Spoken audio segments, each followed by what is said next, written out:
அனைவருக்கும் வணக்கம். MS Word பயன்படுத்தி எப்படி ஒரு சிம்பிளான அழகான இன்விடேஷன் டிசைன் பண்றது அப்படிங்கறத உங்களுக்கு நான் சொல்லி தரேன். MS Wordல ஒரு புது டாக்குமெண்ட் பேஜ் ஓபன் பண்ணிக்கோங்க.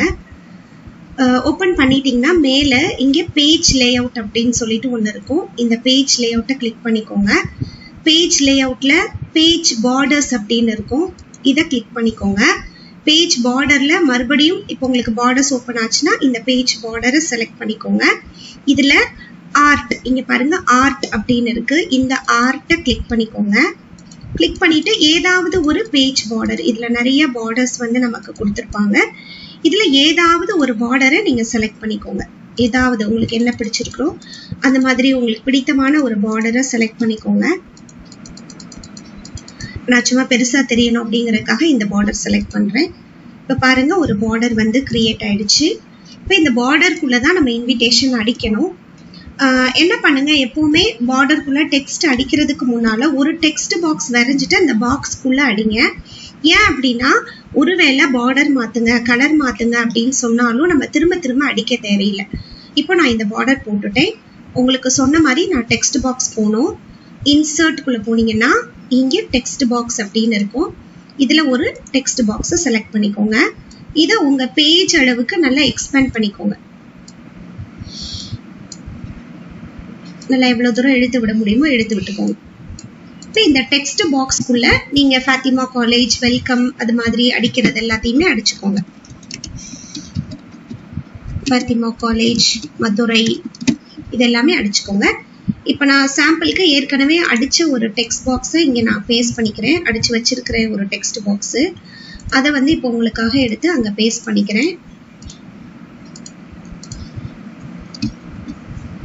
பார்த்தீங்களா, டெக்ஸ்ட் பாக்ஸ் வந்துருச்சு. இப்போ நான் பேஸ்ட் பண்ணிட்டு டெக்ஸ்ட் பாக்ஸை மட்டும் அட்ஜஸ்ட் பண்ணா போதும். இது நான் ஒரு மாடலுக்காக அடிச்சு வச்சிருக்கேன். ஒரு இன்விடேஷன் சும்மா ஒரு மாடலுக்காக அடிச்சது. இந்த மாதிரி அடிச்சு வச்சுக்கிறேன். இப்போ இந்த பேஜுக்கு ஒரு கலர் கொடுக்கணும் அப்படின்னா நீங்க என்ன பண்ணணும்னா, பேஜ் லேஅவுட்டை கிளிக் பண்ணிக்கோங்க. மறுபடியும் இந்த பேஜ் பார்டர்ஸ் நம்ம பார்டர் போட்டோம் இல்லையா, அதுக்கு முன்னால பாத்தீங்கன்னா பேஜ் கலர்ஸ் அப்படின்னு சொல்லிட்டு ஒண்ணு இருக்குது. இதுல நீங்க போனீங்கன்னா என்ன கலர் கொடுக்குறீங்களோ அந்த கலர் வந்து நமக்கு ஃபில் ஆகும். இப்போ நான் சும்மா இந்த கலரை செலக்ட் பண்ணிருக்கேன். இப்போ பாருங்க, பேஜ் பார்டர் வந்துருச்சு, பார்டர் கலர் வந்துருச்சு. இன்னும் கூட நீங்க ஆக்சுவலா இது ஃபுல் பேஜுக்கும் தான் இருக்கும். பாருங்க, நான் டெக்ஸ்ட் பாக்ஸை குறைச்சேன்னா நீங்க கலர் இன்னும் இங்க எல்லாம் ஸ்ப்ரெட் ஆகுறத பார்க்கலாம். இது ஃபுல் பேஜுக்கு தான் இந்த கலர் வந்து அப்ளை ஆகும். என்ன கலர் வேணுமோ நீங்க கொடுத்துக்கலாம். இந்த பேஜுக்கு நீங்க என்ன கலர் கொடுக்கணும்னு நினைக்கிறீங்களோ, இதுல நிறைய கலர்ஸ் இருக்கு. எந்த கலர் கொடுக்கணும்னாலும் நீங்க கொடுத்துக்கலாம். இதுல இல்லாத கலர்ஸ் உங்களுக்கு வேணும் அப்படின்னு நினைச்சீங்கனாலும் நீங்க கொடுத்துக்கலாம். நிச்சயமா நான் கலர் மாத்துறேன் பாருங்க. இப்படி நம்ம தேவையான கலர்ஸ் கொடுத்துக்கலாம். மோர் கலர்ஸ்குள்ள போய் இன்னும் அழகான கலர் வேணும் அப்படின்னா அந்த மாதிரி அழகான கலரை எடுத்து நீங்க ஃபில் பண்ணிக்கலாம்.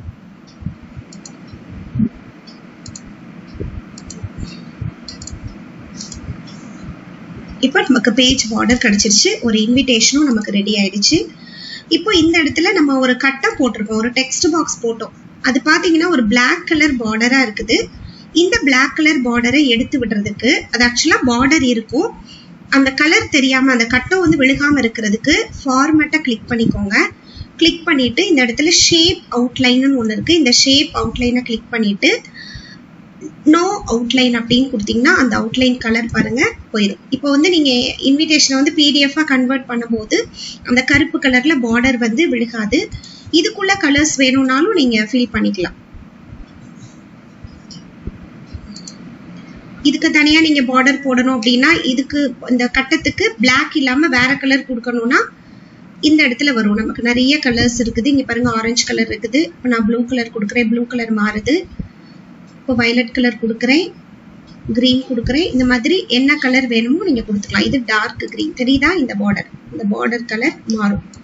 இதுல நமக்கு டிஃபால்ட்டா நிறைய கலர்ஸ் கொடுத்துருப்பாங்க. என்ன கலர் பார்டர் வேணுமோ நீங்க அந்த கலர் பார்டரை வந்து கொடுத்துக்கலாம். இப்போ இந்த பார்டர் வேண்டாம் அப்படின்னா அதை செலக்ட் பண்ணிட்டு ஃபார்மேட்ல போயிட்டு ஷேப் அவுட்லைன்ல போயிட்டு நோ அவுட்லைன் அப்படின்னு கொடுத்தீங்கன்னா அந்த கலர் வந்து போயிடும். அவ்வளவுதான். இது ஒரு சிம்பிளான இன்விடேஷன். மேட்டரை மட்டும் நீங்க தனியா வேர்டில் அடிச்சு வச்சுக்கோங்க. அடிச்சு வச்சுட்டு இந்த பார்டர் வேணும் அப்படின்னா நீங்க மாத்திக்கலாம். இப்போ நெட்ல இருந்தும் நம்ம வந்து ஒரு ஃப்ரேம் எடுத்து இன்விடேஷன் கிரியேட் பண்ணலாம். அதையும் எப்படிங்கிறத உங்களுக்கு நான் சொல்றேன். இப்போ ஒரு புது வேர்ட் ஃபைல் நான் போட்டிருக்கிறேன்.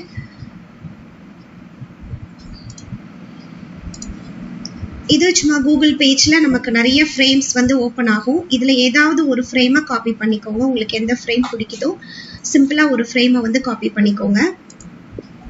இப்போ நான் இந்த ஃப்ரேமை வந்து சும்மா காப்பி பண்றேன். நீங்க எது வேணுமோ, என்ன பார்டர் வேணுமோ, வெட்டிங் பார்டர் இதுல வருது. நீங்க என்ன பார்டர் வேணுமோ அதை போட்டுக்கலாம். ஒரு பிங்க் பார்டர் வேணும் அப்படின்னா பிங்க் கலர்ல நமக்கு பார்டர்ஸ் நிறைய வரும்.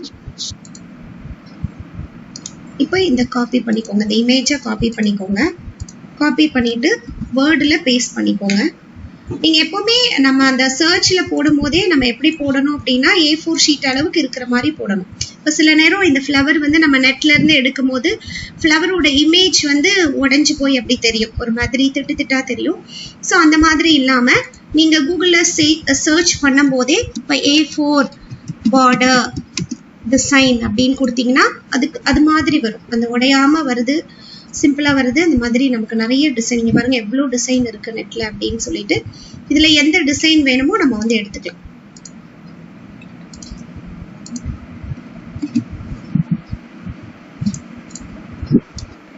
இப்ப நான் ரெண்டாவது போட்ட டிசைனை வந்து போட்டிருக்கிறேன். பெருசா தெரியணுங்கிறதுக்காக இந்த பார்டர் போட்டிருக்கேன். இப்ப பாருங்க நான் அடிச்சு வச்ச டெக்ஸ்ட் எடுத்துட்டு வரேன். இது நம்ம டெக்ஸ்ட் பாக்ஸ்க்குள்ள அடிச்ச கண்டென்ட் டைப் தான் பண்ணேன். இங்க பாருங்க நான் இதுல டைப் பண்ணிக்கலாம். டைப் பண்ணி சும்மா கலர் மாத்தி வச்சிருக்கேன். ஒரு இன்விடேஷன்னா கலர்ஃபுல்லா இருந்தா நல்லா இருக்கும் அப்படிங்கிறதுனால கலரை மாத்தி வச்சிருக்கிறேன். இப்போ இந்த டெக்ஸ்ட் பாக்ஸ் நம்ம ஒன்னொன்னா காப்பி பண்ணி பேஸ்ட் பண்ண தேவையில்லை.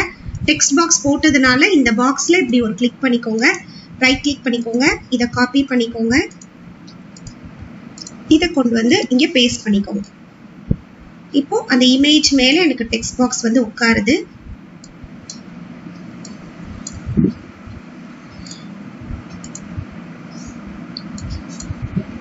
இப்போ இது வந்து நமக்கு அலைன்மெண்ட் மாறுது.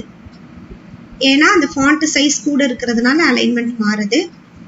ஃபாண்ட் சைஸை நீங்க குறைக்கிறத குறைச்சுக்கோங்க.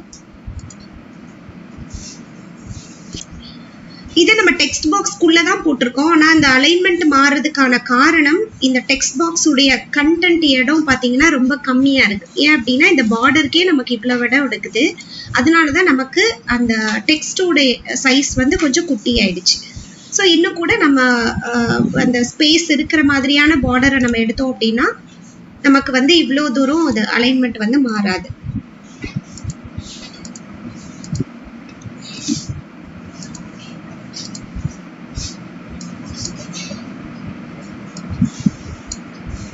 பாருங்க இது நான் நெட்ல இருந்து எடுத்த ஒரு இமேஜ்.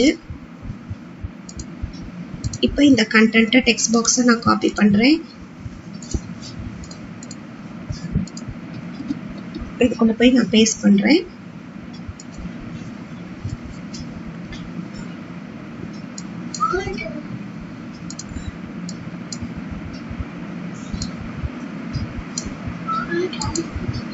பாருங்க நான் அதுக்குள்ள ஃபிட் பண்ணிட்டேன். பார்டர் தெரியுறபடி நீங்க அட்ஜஸ்ட் பண்ணிக்கோங்க. அட்ஜஸ்ட் பண்ணி இப்படி ஃபிட் பண்ணிக்கலாம். இதுக்குமே நம்ம வந்து பார்டர் கொடுத்துக்கலாம். இப்போ இதுக்குமே நம்ம பார்டரை நீங்க கொடுக்கணும்னு நினைச்சீங்கன்னா பேஜ் லேஅவுட்ல போயிட்டு பேஜ் பார்டர்ஸை கிளிக் பண்ணிட்டு இதுல ஏதாவது ஒரு பார்டரை நீங்க கொடுக்கணும்னு நினைச்சீங்கன்னா தாராளமா கொடுக்கலாம். இதுக்கும் நம்ம வந்து பார்டர் கொடுத்தோம் அப்படின்னா இப்ப பாருங்க நெட்ல இருந்து எடுத்த ஒரு இமேஜ் இருக்கு. அதுக்கு சிஸ்டம்ல இருக்கக்கூடிய அந்த இமேஜையும் வச்சுக்கிட்டேன். சிஸ்டம்ல இருக்கக்கூடிய அந்த டிஃபால்ட் பார்டரையும் நான் ஃபிக்ஸ் பண்ணியிருக்கிறேன். இந்த மாதிரி நம்ம இதுக்கு ஏற்ற மாதிரி இப்போ இதை அரேஞ்ச் பண்ணிக்கோங்க. இந்த மாதிரி பண்ணி நம்ம வந்து இன்விடேஷனை ரெடி பண்ணிக்கலாம். இதை நீங்க அட்ஜஸ்ட் பண்ணீங்க அப்படின்னா இன்னும் கூட அழகா இருக்கும். பிடிஎஃப் கன்வெர்ட் பண்ணீங்கன்னா அழகான ஒரு இன்விடேஷன் மாதிரியே இருக்கும். ஸோ நம்ம வேர்டை யூஸ் பண்ணி சிம்பிளா இப்படி நம்ம இன்விடேஷன் டிசைன் பண்ணிக்கலாம். ஒருவேளை இந்த டெக்ஸ்ட் உங்களுக்கு பின்னால போய் விழுந்துச்சுன்னா ரைட் கிளிக் பண்ணீங்கன்னா பிரிங் டு ஃப்ரண்ட் அப்படின்னு ஒரு ஆப்ஷன் இருக்கு. அந்த ஆப்ஷனை யூஸ் பண்ணி நீங்க ஃப்ரண்ட்டுக்கு கொண்டு வந்து வச்சுக்கலாம். இப்போ சில நேரம் இந்த இமேஜ் வந்து நான் காப்பி பண்ணி பேஸ்ட் பண்ணும்போது எங்கேயாவது போய் விழுப்போம். இப்போ பாருங்க இது பின்னால போய் விழுந்திருக்குது. நான் அதை ஃப்ரண்ட் கொண்டு வர சொல்றேன். ஃப்ரண்ட்டுக்கு கொண்டு வரணும் அப்படின்னா பிரிங் டு ஃப்ரண்ட் அப்படின்னு நான் கொடுத்தேன்னா அது ஃப்ரண்ட்டுக்கு வந்துடும். bring to friend கொடுத்தேன், அது வந்துருச்சு. ஸோ இந்த மாதிரி நீங்களும் ஒரு இன்விடேஷன் கிரியேட் பண்ணிக்கோங்க. இந்த bring to friend கொடுங்க. இந்த சைஸ் எல்லாமே நீங்கள் அட்ஜஸ்ட் பண்ணிக்கோங்க.